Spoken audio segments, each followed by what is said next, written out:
Lorna tucked her hands behind her back and forced a smile. Absolutely. I'll begin sketching out the design immediately. Mrs. Harshaw gave Lorna a sidelong look.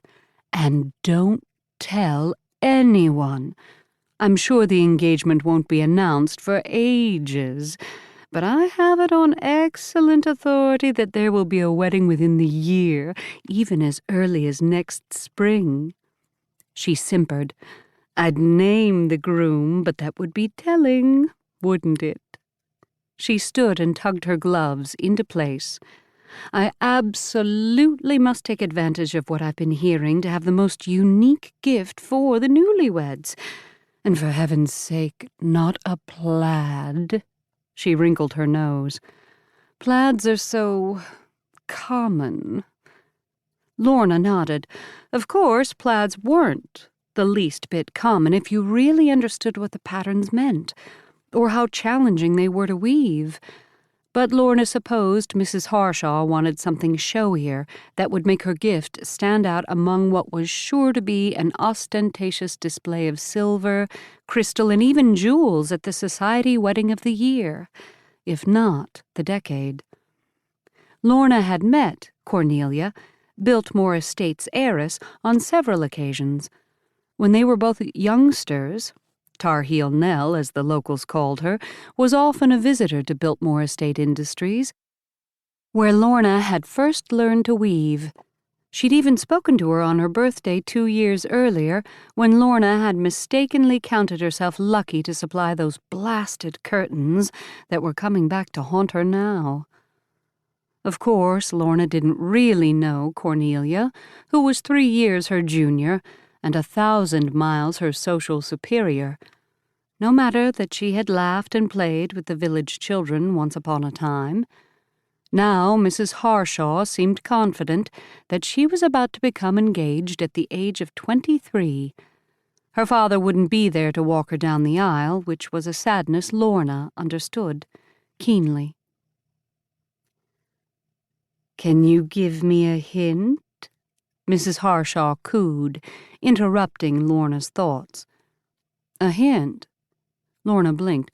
Oh, as to the design. She shook off her reverie and gave her customer a wide-eyed look. I might let you have a peek once I'm further along, but for now you'll just have to trust that I will create a design unlike any you've seen before. Wonderful. Mrs. Harshaw stood and tucked her bag under her arm. And remember, the cost is of no consequence. She tossed her head and laughed. Use gold thread if you like. Just be certain the end result is utterly unique. She leaned close and lowered her voice. It should be fit for royalty. Lorna walked the older woman out to her waiting driver and waved her off with a confident smile. She watched the car disappear down the mountain. When she returned to her desk, Mr. Tompkins, her supervisor, stood there, tapping his toe. Can you deliver on that promise you just made? Lorna swallowed, her mouth suddenly dry. Of course I can, she said lightly. He pinched his lips. Really? Because it's been quite some time since you produced anything even close to what that woman will be expecting. He narrowed his eyes and stabbed the desk with his finger. And if you fail, I feel confident your time here will be at an end. I know some people go so far as to credit your early designs with helping to save the company, but it's been nearly 2 years since your last release.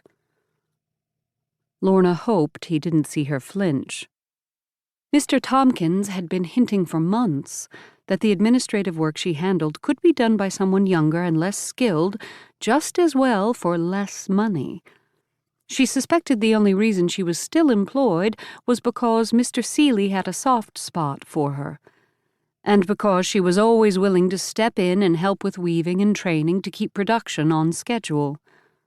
There were rumors that the business was, once again, flagging, as it had been when Mrs. Vanderbilt sold it in 1917.